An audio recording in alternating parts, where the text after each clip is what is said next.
finding ways to increase your income and reduce your outflow in order for your money to compound and grow wealth, right?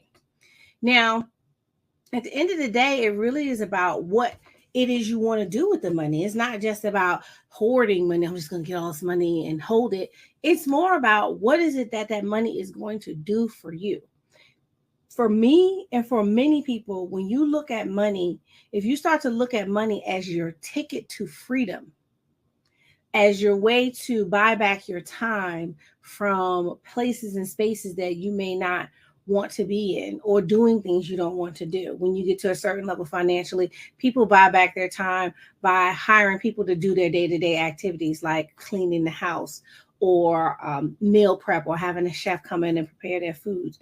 Now, those folks are at a certain income level. I'm not saying that folks at a lower income level can't do it, but you're in a different situation, and we have to figure out what the lesson is and what we're going to do. But the other thing is, in 2021, Fidelity did a study, and they revealed that 61% of women would rather discuss the details of their own death than talk about money management. What?